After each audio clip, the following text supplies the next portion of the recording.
Graça e paz, palavra de Deus para a sua vida. Vamos a mais uma pré-aula da nossa EBD, dando prosseguimento ao primeiro trimestre de 2025 da lição dos adultos. E o tema da revista, Em Defesa da Fé Cristã, combatendo as antigas heresias que se apresentam com nova aparência. O comentarista das lições nesse primeiro trimestre é o pastor Ezequias Soares. E a lição que iremos abordar é a lição de número 8, que tem a sua data para ser ministrada o dia 23 de fevereiro de 2025. Tema da lição: Jesus viveu a experiência humana. Texto áureo: E percorria Jesus toda a Galiléia, ensinando nas suas sinagogas e pregando o evangelho do reino e curando todas as enfermidades e moléstias entre o povo. Evangelho segundo escreveu Mateus, capítulo 4, versículo 23. Verdade prática: o Senhor Jesus Cristo teve vida social, amigos, parentes, interagia com as pessoas e era conhecido dos vizinhos e moradores de Nazaré, onde fora criado. Leitura bíblica em classe encontra-se no Evangelho segundo escreveu João, capítulo 1, versículos 43 ao versículo 51, e também no Evangelho segundo escreveu Mateus, capítulo 26, versículos 37, 38 e 42. Introdução. A presente lição pretende mostrar alguns aspectos da experiência humana de Cristo. Vamos ver nesta lição que Jesus não era um eremita e nem viveu afastado, isolado da sociedade, e nunca ensinou isso aos seus discípulos. Muito pelo contrário, Jesus teve uma vida social e religiosa. E é isso que nós vamos ver nesta lição, a lição de número 8, que, como vimos, tem o tema Jesus viveu a experiência humana. Primeiro tópico, a experiência humana no ministério de Jesus. Primeiro subtópico, os debates com as autoridades religiosas. Durante os seus 3 anos e meio de ministério aqui na Terra, Jesus teve debates com autoridades religiosas. E esses debates deram origens a ensinos preciosíssimos de Jesus acerca da ética, concernentes também aos princípios morais e às responsabilidades civis que temos. Jesus teve embates com muitas autoridades. Jesus teve embates com muitos opositores, mas podemos destacar os 3 principais, que são os fariseus, os saduceus e os herodianos. Letra A, fariseus. Os fariseus eram um dos principais opositores de Jesus, e eles eram considerados uma seita dentro do judaísmo.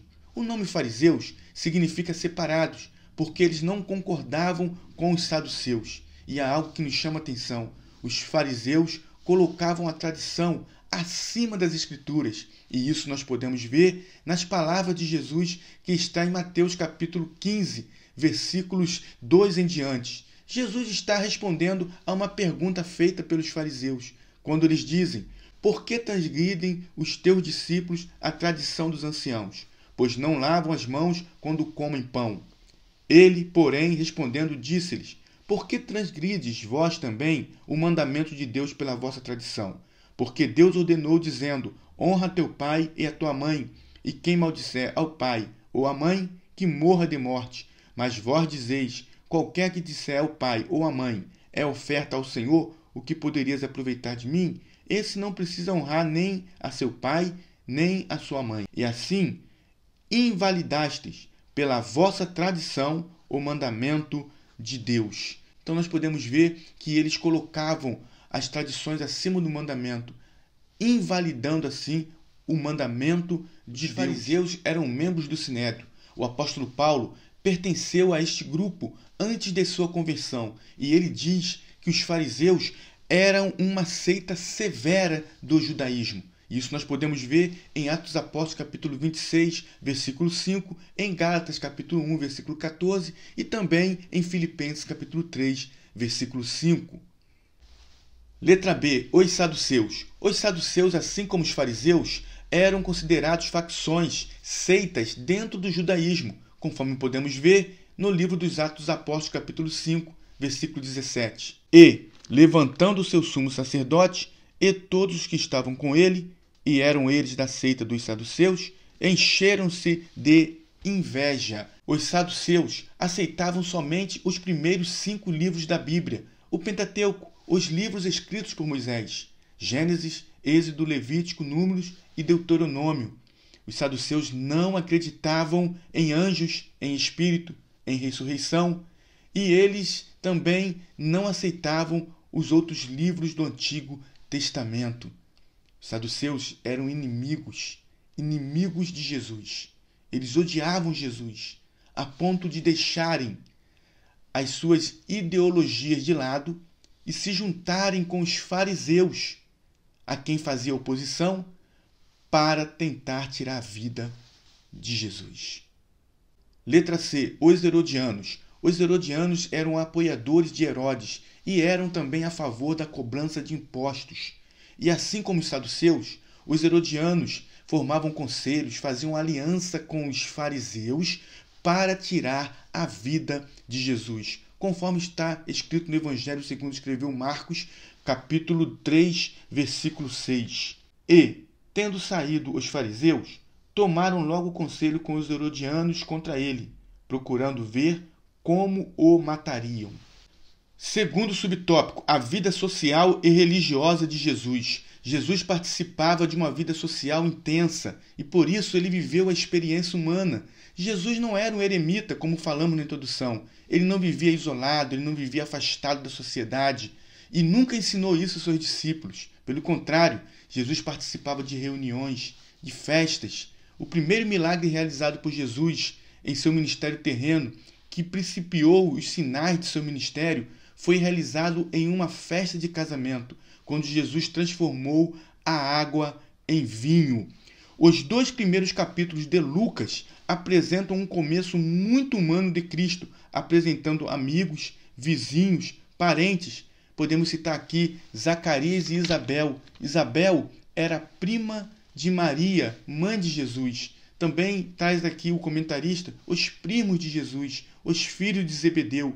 Zebedeu era um profissional da pesca e seus filhos, João e Tiago, eram primos de Jesus, porque a esposa de Zebedeu, Salomé, era irmã de Maria, mãe de Jesus. Então podemos ver que Jesus tinha uma vida social intensa.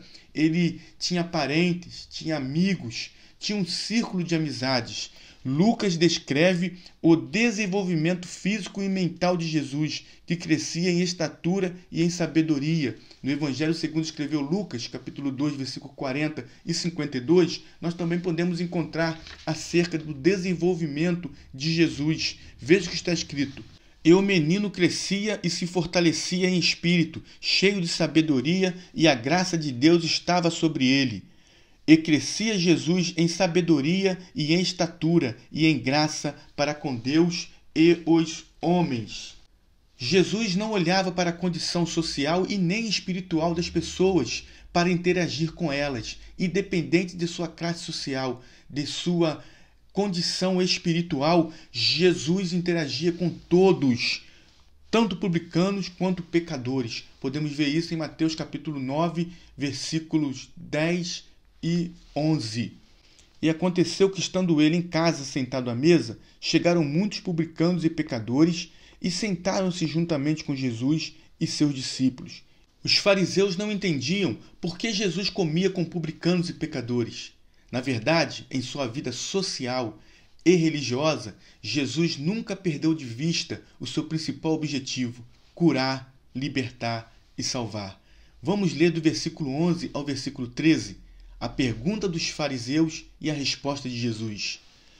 E os fariseus, vendo isso, disseram aos seus discípulos: Por que come o vosso mestre com os publicanos e pecadores? Jesus, porém, ouvindo, disse-lhes: Não necessitam de médico os sãos, mas sim os doentes. Ide, porém, e aprendei o que significa: misericórdia quero e não sacrifício. Porque eu não vim para chamar os justos, mas os pecadores ao arrependimento. Terceiro subtópico: características próprias do ser humano. Jesus nasceu de uma mulher, conforme está escrito em Gálatas 4, versículo 4, que diz: Mas, vindo a plenitude dos tempos, Deus enviou seu Filho, nascido de mulher, nascido sob a lei. Porém, Jesus foi gerado no ventre de Maria por obra e graça do Espírito Santo. Sendo assim, Jesus nasceu sem natureza pecaminosa, sem o estigma do pecado. Contudo, o nascimento de Jesus foi normal e comum, como de qualquer outro bebê. Jesus sofreu, Jesus chorou, Jesus sentiu angústia, Jesus sentiu fome, sentiu sede, Jesus sentiu sono. Tudo isso são características próprias do ser humano. Jesus foi morto, literalmente. Jesus morreu na cruz do Calvário. A diferença é que ele ressuscitou ao terceiro dia, passando pelo ardor da morte. Então observe que ele, Jesus Cristo, ele morreu, mas ele ressuscitou ao terceiro dia, conforme está escrito em 1 Coríntios capítulo 15, versículos 3 e 4. Porque, primeiramente, vos entreguei o que também recebi, que Cristo morreu por nossos pecados, segundo as Escrituras, e que foi sepultado e que ressuscitou ao terceiro dia, segundo as Escrituras. Como homem, Jesus dependia tanto da oração como do Espírito Santo, conforme podemos ver em Lucas capítulo 4, versículo 1, versículo 14, também no capítulo 5, versículo 16 e também no capítulo 6, versículo 12. Agora, o Senhor Jesus Cristo, em sua experiência humana, participou de nossa fraqueza física, veja bem, participou da nossa fraqueza física, ou seja, ele sentiu dor, ele sentiu cansaço, ele teve sono, e também da nossa fraqueza emocional. Jesus, ele também angustiou-se, ele também sentiu aflição, sentiu tristeza. Agora, ele participou da nossa fraqueza física e emocional, mas não de nossa fraqueza moral e espiritual. Dessa ele não participou. E podemos ver isso em Hebreus capítulo 4, versículo 15. Vamos ler? Porque não temos um sumo sacerdote que não possa compadecer-se das nossas fraquezas, porém, um que, como nós, em tudo foi tentado, mas sem pecado. Portanto, Jesus participou de nossa fraqueza física e emocional, mas jamais de nossa fraqueza moral e espiritual. Segundo tópico, heresias que negam a humanidade de Jesus. Primeiro subtópico, apolinarismo. Apolinário foi um bispo em Laodiceia e defendia uma doutrina herética, que é o apolinarismo, que nega que Jesus encarnado teve espírito humano. E para defender esta heresia, teologicamente, Apolinário diz que os elementos constitutivos do ser humano são soma, que é o corpo, a carne, o psique, que é a alma animal, a sede dos desejos, a sede das paixões, e o pneuma, a alma racional. Em relação a Jesus, o Apolinário diz que Jesus tinha soma, tinha corpo, tinha carne, e que Jesus também ele tinha psique, ele tinha alma humana, psique humano, mas não tinha o pneuma humano. E aí que entra a heresia. Segundo Apolinário, no momento da encarnação, na encarnação, o verbo teria ocupado o lugar da alma, do pneuma. Com isso, ele nega que Jesus tivesse espírito humano. Segundo subtópico, reação da igreja. No Novo Testamento encontramos de maneira bem clara a humanidade plena de Jesus. Podemos ver isso no Evangelho segundo escreveu Lucas, capítulo 24, versículo 36 ao versículo 40. Veja o que diz. E, falando ele dessas coisas, o mesmo Jesus se apresentou no meio deles e disse-lhes: Paz seja convosco. E eles, espantados e atemorizados, pensavam que viam algum espírito. E ele lhes disse: Por que estáis perturbados? E por que sobem tais pensamentos ao vosso coração? Vede as minhas mãos e os meus pés, que sou eu mesmo. Tocai-me e vede, pois um espírito não tem carne nem ossos, como vedes que eu tenho. E, dizendo isso, mostrou-lhes as mãos e os pés. Vejamos ainda Evangelho segundo escreveu João, capítulo 2, versículo 21. Mas ele falava do templo do seu corpo. Veja o que diz Hebreus capítulo 10, versículo 10. Na qual vontade temos sido santificados pela oblação do corpo de Jesus Cristo, feita uma vez. Portanto, encontramos claramente no Novo Testamento acerca da humanidade plena de Jesus. Agora, encontramos também no Novo Testamento registros acerca da alma e do espírito de Jesus. Veja o que está escrito em Mateus capítulo 26, versículo 38. Então lhes disse: a minha alma está cheia de tristeza até a morte. Ficai aqui e vigiai comigo. Vejamos ainda o que está registrado em Lucas, capítulo 23, versículo 46. E, clamando Jesus com grande voz, disse: Pai, nas tuas mãos entrego o meu espírito. E, havendo dito isso, expirou. Essa humanidade de Jesus é igual à nossa. A diferença é a sua impecabilidade. Jesus, 100% Deus, 100% homem, mas sem pecado. É o verdadeiro homem. Jesus é o verdadeiro homem, conforme está escrito em 1 Timóteo capítulo 2, versículo 5. Porque há um só Deus e um só mediador entre Deus e os homens, Jesus Cristo, homem. Portanto, o apolinarismo foi declarado heresia no Concílio de Calcedônia em 451 depois de Cristo. Terceiro subtópico, monotelismo, é a doutrina cristológica de Sérgio de Constantinopla. E o que ele ensinava nessa doutrina cristológica que é considerada uma heresia? Ele ensinava a ver em Cristo uma só vontade, quando na verdade nós sabemos que havia em Cristo a vontade humana e a vontade divina. E é claro que a vontade humana era submissa à vontade divina. Veja o que diz o comentarista.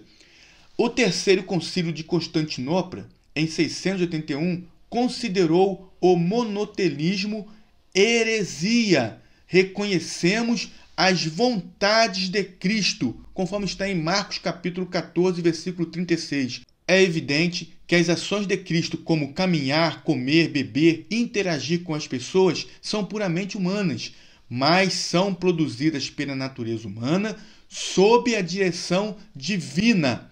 Ao perdoar pecados, era a manifestação da vontade de Cristo, agora na natureza divina, conforme está escrito em Lucas capítulo 5, versículo 20 ao versículo 22.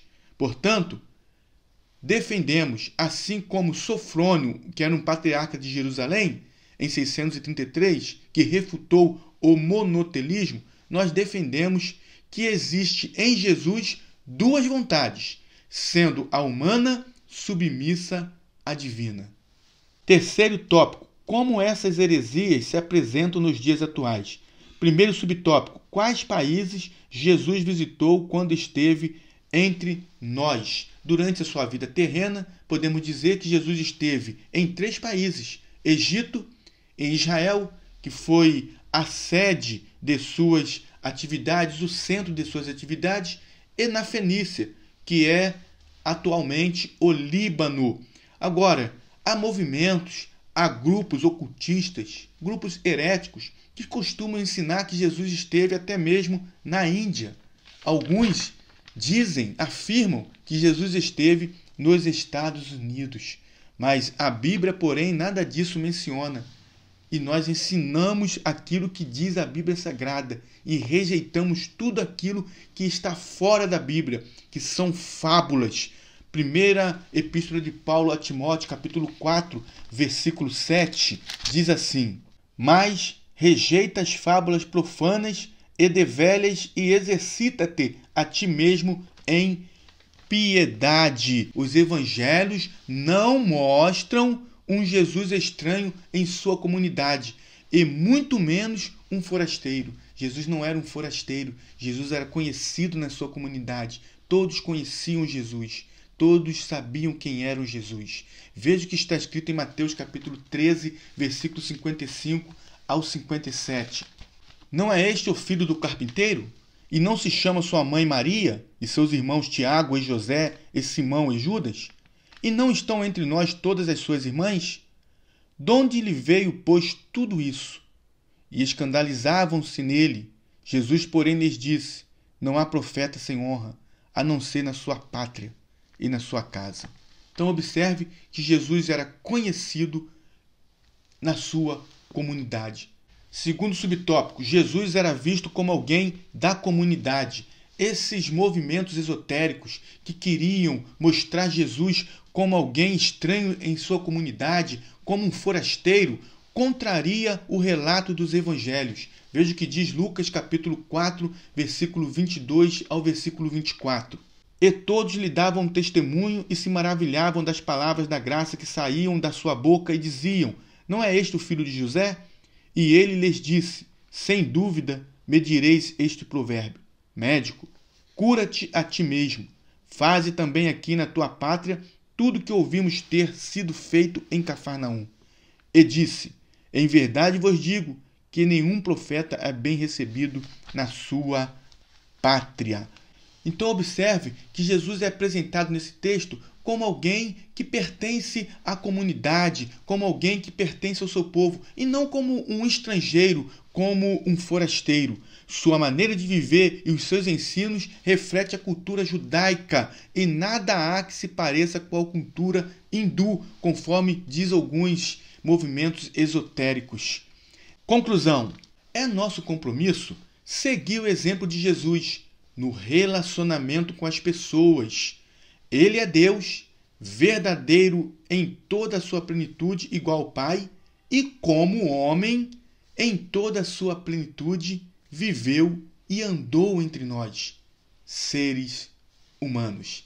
Inscreva-se em nosso canal, ative o sininho em todas as notificações, dê o seu melhor like, compartilhe e não esqueça de nos ajudar com a sua oração. Assista aos vídeos anteriores, aos hinos sugeridos, e Deus abençoe a sua vida, Deus abençoe a sua família.